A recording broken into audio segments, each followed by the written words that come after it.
Joyce Meyer, once a towering figure in the Christian world, now faces the unthinkable, a life sentence. Her morning prayer, "Lord, set a watch over my mouth," echoes with painful irony as her emotional courtroom breakdown stuns millions. How did one of faith's most trusted voices fall so far? In this video, we'll dive deep into the explosive case that shattered Joyce Meyer's career, from the first shocking allegations to the heartbreaking moment her fate was sealed. Brace yourself, this is a story you won't soon forget. In November 2023, the religious world was shaken by one of the biggest scandals it had ever seen. Former church administrator Sarah Johnson, once a close ally of Joyce Meyer's ministry, came forward with shocking accusations. She alleged that Meyer was deeply involved in tax evasion and the misuse of church funds, claims that sent shockwaves through the evangelical community. As the revelations exploded across the media, Meyer and her legal team scrambled to contain the damage. But despite their best efforts, the controversy refused to die down. Instead, public scrutiny intensified, and questions about the integrity of Meyer's empire grew louder with each passing day. Then, on the night of September 16, 2024, the situation reached a breaking point. Joyce Meyer was arrested at the Marriott Hotel in St. Louis, following a grand jury indictment based on evidence gathered during a dramatic raid on her ministry's headquarters earlier that year. It was a stunning fall for one of Christianity's most recognized voices. When the allegations first surfaced, many believed they would quickly be dismissed after all. Meyer's influence in the religious world was unmatched. But as the investigation unfolded, it became clear that even the most powerful names are not immune when the truth comes crashing down. However, as time passed, the situation spiraled far beyond anyone's expectations. More and more whistleblowers came forward, each one adding fuel to the fire and forcing the case into a full-blown federal investigation. Joyce Meyer now faces a serious 3-count indictment, including charges of financial fraud, conspiracy, and tax evasion, all with the alleged intent to deceive her loyal followers. But these headline charges are just the tip of the iceberg. Beneath the surface, investigators uncovered an even darker web of alleged crimes: mail fraud, wire fraud, money laundering, and obstruction of justice, among others. What had initially seemed like a case of financial mismanagement exploded into a wide-reaching scandal of manipulation and betrayal. William S. Turner, the IRS special agent leading the investigation, delivered a chilling statement. "Today, we shatter any illusion that anyone stands above the law as we expose the defendant's alleged history of exploitation, deceit, and financial misconduct." The fall of one of Christianity's biggest icons was no longer just a possibility, it was happening in real time. Let there be no mistake, we are here today only because of the incredible courage shown by the whistleblowers and witnesses who stood tall under unimaginable pressure. Their bravery has shattered the silence, and their voices have brought this case to the brink of a historic reckoning. Although Joyce Meyer has not yet been officially convicted, the agent's statement made it clear overwhelming evidence has been uncovered, and the wheels of justice are now turning at full speed. The legal battle against Meyer was sparked by the bold actions of Sarah Johnson and Timothy Wells, two individuals who, despite facing threats and personal attacks, had the courage to step forward. Their bravery inspired a wave of others to speak out, revealing deeper, darker secrets buried within the organization. Now, the future of Meyer's once mighty empire hangs in the balance. Could these charges finally bring it crashing down? Or does her legal team have a last-ditch strategy to turn the tide? In the next chapter, we'll dive into the defense tactics they're preparing and the brutal courtroom showdown that's about to unfold. However, doubts are growing about how effective Joyce Meyer's defense strategy really is. Leading her legal fight, Marcus Atherton claims that Meyer is being unfairly targeted simply because she is a successful Christian woman. He points out that the charges reach all the way back to 2008, suggesting that Meyer has been accused of crimes spanning over 15 years in which, he argues, she faithfully built her ministry and served her community without issue. Atherton insists that from the moment Meyer's influence began to rise, the government started looking for ways to tear her down. According to him, when authorities couldn't find fault in her message or her mission, they turned their focus to her finances, trying to manufacture a case. In his view, Meyer's story is not one of corruption, but of persecution, a narrative meant to rally both the faithful and the skeptical to her side. This defense was highlighted in a documentary produced by CBN titled CBN Presents: The Trial of Joyce Meyer. In it, Atherton declared that the government's case is nothing more than an orchestrated attempt to discredit a successful Christian woman. He compared Meyer's situation to other religious leaders who were allegedly targeted for their faith, suggesting a pattern of bias against high-profile figures in the evangelical world.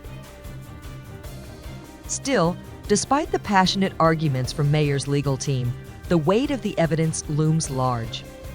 With a district court trial fast approaching, the real question remains: will claims of religious persecution be enough to overcome the mountain of financial allegations stacked against her? Or is the fall of Joyce Meyer inevitable? In past scandals, many religious leaders maintained claims of innocence, but overwhelming evidence often led to convictions and prison sentences. Even as former ministry staff testified about the misuse of funds during key fundraising campaigns, loyal supporters defended them fiercely. However, as shocking details emerged, the arguments about religious persecution eventually lost their power. Now, in Joyce Meyer's case, her legal team is trying to revive that defense. Attorney Marcus Atherton argues Meyer is being unfairly singled out because she is a famous Christian evangelist. He claims that if Meyer weren't a public figure, the government wouldn't be so deeply involved in her financial affairs.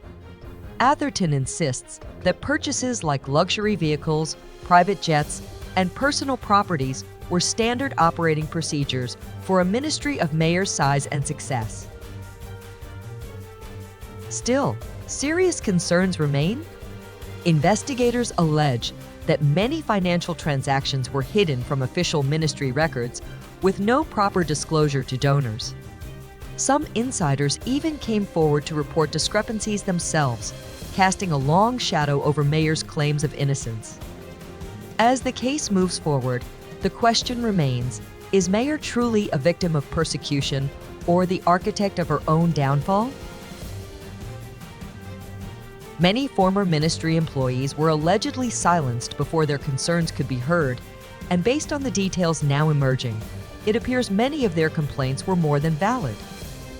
In her explosive lawsuit, Sarah Johnson describes how her relationship with Joyce Meyer's ministry began under troubling circumstances. Hired to help manage the ministry's finances, Johnson quickly noticed irregularities that couldn't be ignored. Things took an even darker turn when she allegedly discovered financial records showing millions of dollars in donor funds being funneled into personal accounts and luxury purchases. Feeling trapped, dependent on her salary, and fearing retaliation from her powerful employer, Johnson remained silent at first. But according to her claims, Meyer wasn't taking any chances. Johnson alleges that employees who dared to question the ministry's financial practices were swiftly removed from key positions. It was only after gathering critical evidence that Johnson finally prepared to step forward, setting into motion a legal battle that could shake Meyer's empire to its core.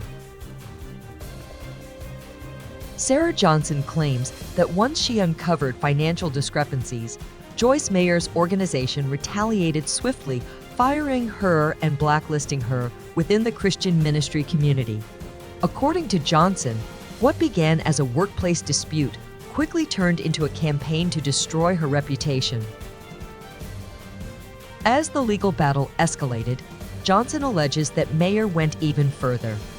She claims Meyer made false accusations against her, framing Johnson as the one who had misappropriated ministry funds.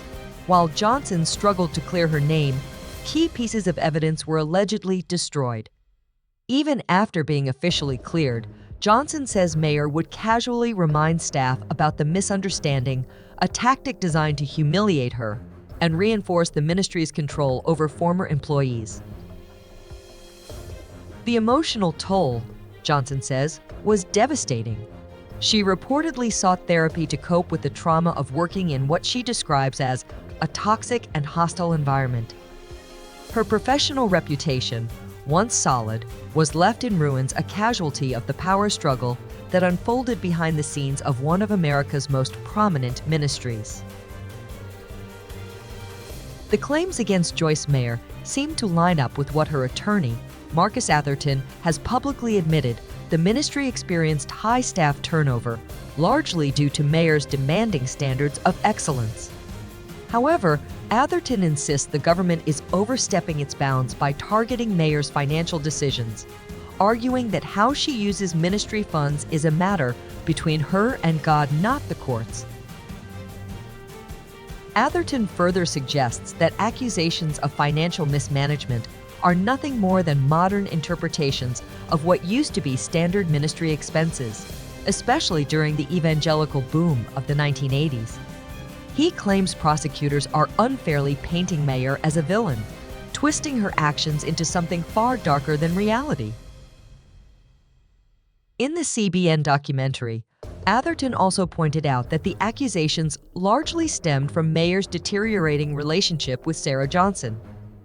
According to him, the fallout was less about financial wrongdoing and more about Johnson's poor job performance and her failure to align with the ministry's vision. When pressed about the evidence Johnson presented, which included claims that Meyer redirected donor funds for personal use, Atherton downplayed the allegations. He framed the conflict as a workplace dispute gone wrong, rather than proof of serious misconduct, casting doubt on Johnson's credibility and motives. Atherton suggests that the financial discrepancies Sarah Johnson uncovered were simply the result of her inability to understand the bigger picture, implying that her concerns were inevitable given her limited grasp of the ministry's operations. He also appears to be preparing a strategy to discredit Johnson by highlighting her past employment history, hinting that she may not be a reliable witness because of alleged issues with previous jobs. However, Atherton's argument seems to contradict itself. On one hand, he claims Meyer is being unfairly portrayed as dishonest. On the other, he tries to undermine Johnson's credibility by attacking her character instead of directly addressing the serious financial concerns she raised. The inconsistency is hard to ignore. Looking into Johnson's lawsuit paints a much more troubling picture. She describes a key incident in March 2016 inside a ministry conference room. As she attempted to raise concerns and present evidence of financial misconduct, a heated confrontation allegedly erupted. Before she could even finish, Johnson claims Meyer ordered security to forcibly escort her from the building carrying nothing but her personal belongings. Marcus Atherton claims he personally spoke with about a dozen staff members who had worked directly with Joyce Meyer on financial matters. According to him, every one of them denied feeling uncomfortable with the ministry's financial arrangements, insisting that all transactions were properly documented and that no one had been pressured to misrepresent accounts. It's clear Atherton is trying to frame the case as a battle between Johnson's version of events and the loyalty of long-standing ministry staff. However, this strategy could prove risky. Both Sarah Johnson and Timothy Wells, in separate lawsuits, describe eerily similar experiences, claiming Meyer pressured them to conceal financial information from donors and the IRS. The matching testimonies between two former employees raise serious credibility problems for Meyer's defense, painting a picture of a systemic effort to hide the ministry's financial practices from scrutiny. If Meyer loses this case, the fallout could be catastrophic. Her reputation, painstakingly built over decades, could be permanently shattered, along with the future of her global ministry. What's more, it raises deeper questions. Was this truly a misunderstanding about ministry practices or a calculated act of revenge tied to Johnson's abrupt termination? Since her arrest in September, Meyer has been held at the Women's Eastern Reception and Diagnostic Center, a stark contrast to the life of luxury and influence she once commanded. But the story is far from over, and the next chapter could be even more explosive. Joyce Meyer is now being held at the Women's Eastern Reception, Diagnostic and Correctional Center, a facility notorious for housing high-profile inmates, including other convicted ministers and prominent white-collar criminals. Despite its reputation, this is no cushy federal prison. According to multiple reports, the facility struggles with poor air circulation, creating brutal living conditions year-round. In the winter, temperatures inside the prison drop to freezing levels, while in the summer, the heat becomes suffocating. This constant swing between extreme cold and unbearable heat is said to trigger intense emotional reactions among inmates, with anger and frustration running dangerously high behind the walls. Despite these harsh conditions, Meyer's attorney insists that she is being treated no differently than any other detainee while she awaits trial. Yet the reality remains. A woman who once stood on some of the world's biggest stages is now facing the raw, punishing environment of a prison system built for survival, not comfort, and her toughest battle may have only just begun. Despite her high profile, Joyce Meyer is currently housed in a special section of the prison reserved for well-known inmates. She shares a cell with another prominent religious figure also facing financial charges, creating an unusual pairing behind bars. Although Meyer may have expected special privileges, reports suggest that even basic comforts, like food quality, fall far below her standards. However, she does have access to the prison commissary, where she can use funds deposited by family and friends to purchase items that slightly improve her living conditions. Much of the public conversation surrounding Meyer's situation stems from the perception that she's being treated unfairly. This narrative intensified after two separate federal judges denied her request for bail, reinforcing the idea that the system is determined to keep her confined ahead of her trial. Still, sources from inside the prison say that, for now, Meyer is enduring the same rough conditions as any other inmate despite her once untouchable status. After her arrest on September 16, 2024, Meyer's legal team immediately filed a request for her release, proposing a staggering $5 million bail, a dramatic increase from the original offer of $500,000 set for her bond. Yet the court swiftly rejected the offer, sending a clear message that no amount of money would change her situation while the investigation continued. As the world watches and waits, one question remains unanswered. When will Joyce Meyer finally break her silence and address the serious allegations hanging over her legacy?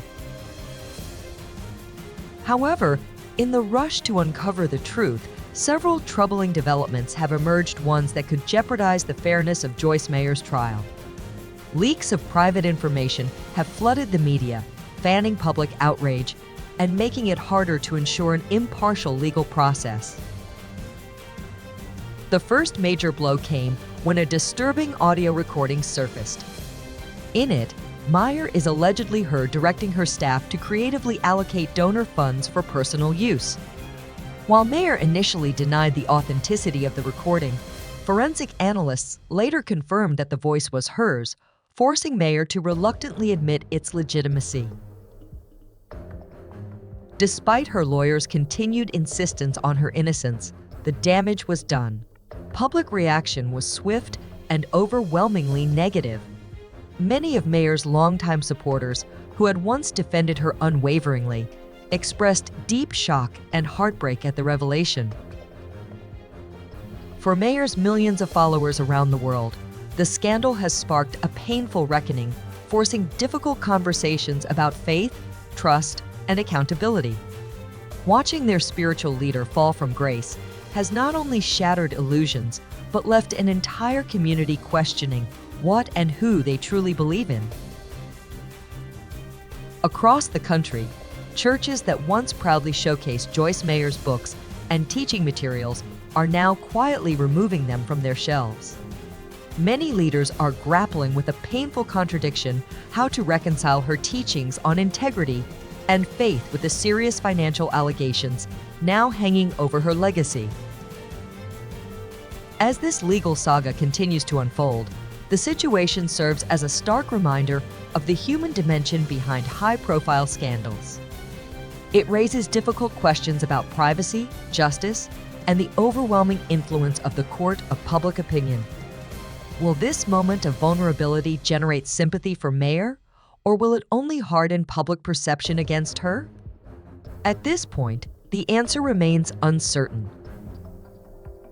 Legal experts who have reviewed the case aren't optimistic about her chances. Many believe the charges are strong enough to result in a conviction, especially given the federal prosecutor's strong track record in high-profile financial crimes. If history is any guide, Meyer faces a steep uphill battle.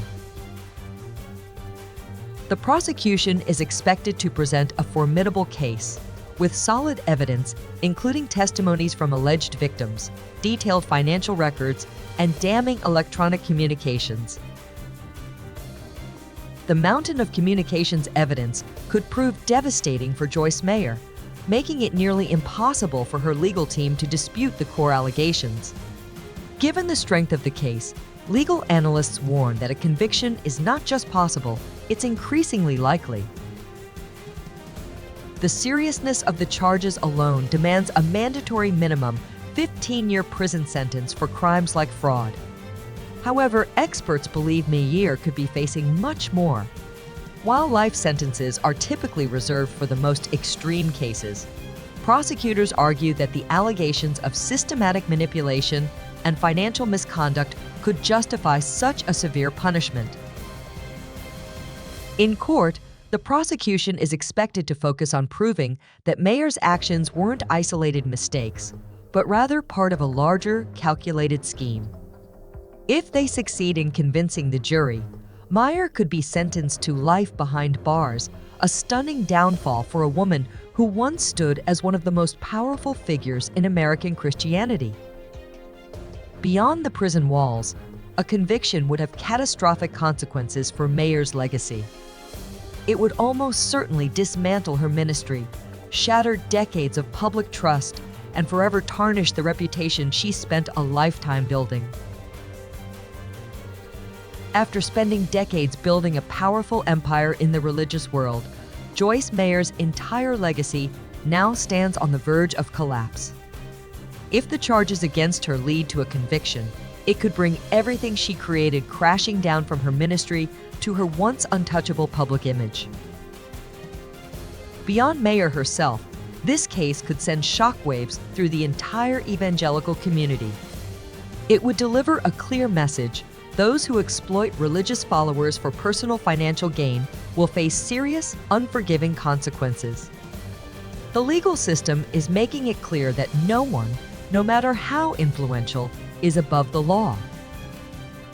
As the trial looms closer, the world is watching not just to see the outcome, but to understand what it means for the future of faith-based leadership. Trust, once broken, is hard to rebuild. And this case could redefine how religious organizations are held accountable moving forward. What do you think about Joyce Meyer's reaction to the possibility of a life sentence? Let us know your thoughts in the comments below. And don't forget to like and subscribe for the latest updates as this incredible story continues to unfold.